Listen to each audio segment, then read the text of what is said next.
DC காமிக்ஸ்ல இருக்க plastic man அப்படின்ற கேரக்டரை பேஸ் பண்ணி ஒரு ப்ராஜெக்ட் டெவலப்மெண்ட்ல இருக்கு அப்படின்ற மாதிரி my time to shine hello insider report பண்ணிருக்காரு. லாஸ்ட் இயரே இது ஒரு லீக்கா வெளியே வந்துச்சு.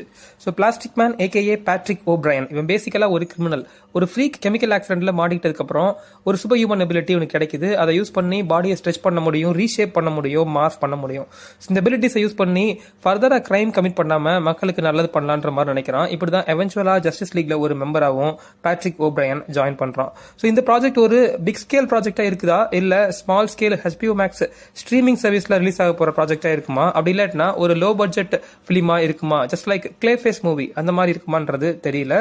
பிளாஸ்டிக் மேன் வந்து மார்வல் ஸ்டுடியோஸ்ல இருக்கக்கூடிய டெட்பூல் மாதிரி, ஆனா டெட்பூல் மாதிரி ஒரு R-rated பேடாஸ் கிடையாது. பிளாஸ்டிக் மேன் டெட்பூலுக்கு சிமிலரா வயசான கிராக்ஸை ஜோக் பண்ணக்கூடிய ஒரு character. He's a comedic super hero just like elastic man AKA elongated man. இந்த பிளாஸ்டிக் மேன் அப்படின்ற கேரக்டர் நடிக்கிறதுக்கு ஆக்டர் பென் ஷ்வார்ட்ஸ் ரொம்ப நல்லாவே கேம்பெயின் பண்ணிட்டு இருக்காரு. ஸோ இந்த கேரக்டர் ரொம்ப காமெடிக்கா இருக்கும். சரியான ஒரு தீஃப் கிரிமினல் பேக் ஸ்டோரி இருக்கு. ஸோ இது ஒரு சீரியஸான கேரக்டர் கிடையாது. ஜஸ்டிஸ் லீக்ல இருக்கக்கூடிய மற்ற கேரக்டர்ஸோட அந்த சீரியஸ்னஸை கவர் பண்றதுக்கு ஒரு பர்ஃபெக்ட் பேச்சிங்கா, ஒரு பர்ஃபெக்ட் ஃபாயிலா இந்த பிளாஸ்டிக் மேன் கேரக்டர் இருக்கும். ஸோ அதனால இந்த அன்பிரடிக்டபிள் கேரக்டர்ல நடிக்கிறதுக்கு நான் ரொம்ப ஆர்வமா இருக்கேன்ற மாதிரியும் சொல்லியிருக்காரு.